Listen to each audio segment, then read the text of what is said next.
আসসালামু আলাইকুম। আমি শামীমা খুলনা থেকে বলছি। বিডি ব্লগার শামীমা চ্যানেল থেকে আপনাদেরকে আরও একবার স্বাগত জানাই। কাছে কিংবা দূরে, দেশ কিংবা দেশের বাহিরে, যে যেখান থেকে আমার ভিডিওটি দেখছেন, আশা করছি আল্লাহ পাকের অশেষ রহমতে আপনারা সকলেই ভালো আছেন। আমিও আলহামদুলিল্লাহ ভালো আছি। তো এখন বিকালবেলা একটু বাগানে যাব, মানে কলা আছে একখান পাকার মতো অবস্থা ছিল, তা দেখতে যাব পাকছে কিনা। কারণ সঠিক সময় না পারলে আবার দেখা হলো যখন গাছে পেকে যাবে তখন কিন্তু কাঠবিড়ালি তো সব খেয়ে যাবে। তো দেখতে যাব এই আর কি। আসলে ভালো আছি বলতে হয়, তাই বলছি। ভালো থাকার কিন্তু কথা না, সমগ্র বাংলাদেশ সহ আসলে বিশ্বের বহু দেশ কিন্তু আমাদের বাংলাদেশের যে গতকালের যে বিমান দুর্ঘটনা এ নিয়ে কিন্তু সবাই খুব মর্মাহত ব্যথিত। তো আসলে বলার ভাষা নাই। এরকম দুর্ঘটনা মানে বাংলাদেশে প্রথম ঘটলো, এত বড় মর্মান্তিক বিমান দুর্ঘটনা। বিশেষ করে খারাপ লাগছে যেহেতু ছোট ছোট বাচ্চারা, এজন্য কিন্তু বেশি খারাপ লাগতেছে। খালি শুধু মনে হচ্ছে আল্লাহ, আমার বাচ্চা যদি আজকে ওখানে থাকতো। আমার আশির কথা মনে পড়তেছে, যেহেতু আমার আশি ছোট। এরকম ছোট ছোট বাচ্চারাই কিন্তু মারা গেছে বেশিরভাগই। ক্লাস 8 পর্যন্ত মনে হয়, সম্ভবত 8-9 পড়া পর্যন্ত। আর ওদিক পেলে থেকে যে যতটুকু শুনছি আর কি, হয়তো আমার শোনাটা ভুলও হতে পারে, তবে এরকম আর কি। যাক, সবাই কিন্তু ছোট। তো বাচ্চাদের শরীরটা যে কীভাবে পুড়িয়ে গেছে তা আসলে মানে সহ্য করার মতো না, দেখার মতো না, মানে বলে বোঝাবার মতো না। যারা দেখছেন কিন্তু সবাই, আমার মনে হয় না এমন কোনো মানুষ নাই যে এই ভিডিওগুলো দেখে বা এই দৃশ্যগুলো দেখে যে চোখের পানি ধরে রাখতে পারছে। এরকম হৃদয় বিদারক ঘটনা আসলে মানতে খুব কষ্ট হচ্ছে। ছোট ছোট মাসুম বাচ্চা, একটা একটা ফুল ঝরে গেল। মানে কী বলবো, এরা বড় আল্লাহ হায়াতে বাঁচায় রাখলে বড় হয়ে এক একজন কিন্তু, কেউ ডাক্তার, কেউ ইঞ্জিনিয়ার, কেউ পাইলট, এক একজনের স্বপ্ন কিন্তু এক এক রকমের ছিল। সেই সাথে তাদের পিতামাতারও। তো সবার স্বপ্ন কিন্তু ভেঙে চুরে চুরমার হয়ে গেল সামান্য একটি ভুলের কারণে, একটি দুর্ঘটনার কারণে। তা আসলে যতদূর শুনছি জানছি যে যিনি মানে বিমান চালক ছিলেন, উনি খুবই নাকি চেষ্টা করেছিলেন। আসলে উনিও ব্যর্থ হয়েছেন।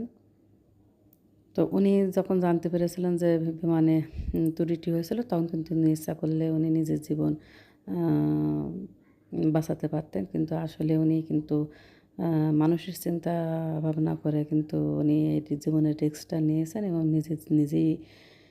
নিজেই জীবন দিয়ে শহীদ হয়েছেন। সেই সাথে বহু প্রাণ ঝরে গেল আর কি। ছোট ছোট মাসুম বাচ্চা, যারা ফুলের মতো পবিত্র, মানে একটা একটা ফুলের কড়ি যেন ঝরে পড়ে গেল এরকম আর কি। আর বাবা মায়ের যে কী অবস্থা, কী আকুতি। এক বাবা মার তো সম্ভবত এক ছেলে এক মেয়ে, তারাও কিন্তু মারা গেছে। আবার অনেক এরকম গার্জিয়ানরাও হয়েছে বাচ্চাকে বাঁচাতে, যে মাও মারা গেছেন। আবার এক শিক্ষক কিন্তু 20 জনকে বাঁচিয়ে তিনি নিজেই শহীদ হয়ে গেছেন। তিনি নিজের জীবনের তোয়াক্কা না করে কিন্তু 20 জন ছোটো বাচ্চাদেরকে তিনি মানে বাঁচিয়ে দিয়েছেন। তা আল্লাহ পাক যেন এই ওসিলা ওই শিক্ষিকাকে জান্নাতুল ফেরদাউস দান করেন, আমিন। তা আমরা সবাই তাদের জন্যে দোয়া করব। দোয়া করা ছাড়া কিন্তু আসলে আমাদের আর কোনো ওয়ে নাই। তো সেই সাথে আসলে যিনি পাইলট ছিলেন, উনি কিন্তু গত 6 মাস আগে নাকি বিয়ে করছিলেন। তাই এক প্রকার বিয়ের হাতের মেহেদি কিন্তু এখনও শুকায় নাই। তা আসলেই এত বড় একটা মর্মান্তিক হৃদয় বিদারক ঘটনা আমাদের সবাই কিন্তু সবাইকে কিন্তু কাঁদিয়েছে, সারা বাংলাদেশ প্লাস সারা বিশ্বকে। পুরো বিশ্ব কিন্তু এই দৃশ্যটা দেখে কেঁদেছে। তা আসলে কী বলবো, বলার ভাষা নাই। শুধু এতটুকুই বলবো, আল্লাহ যারা মৃত্যুবরণ করেছেন তাদের সকলকে যেন জান্নাতুল ফেরদাউস নসিব করেন আল্লাহ পাক। আর যারা আহত আছেন তাদেরকে যেন দ্রুত সুস্থ হবার তৌফিক দান করেন মহান রব্বুল আলামিন। আর ওই সমস্ত পরিবারের জন্য ধৈর্য ধারণ করার তৌফিক দান করেন। সবাই যেন এই বিপদে ধৈর্য ধারণ করে এই শোক সামলাতে পারেন, সেই দোয়া করি।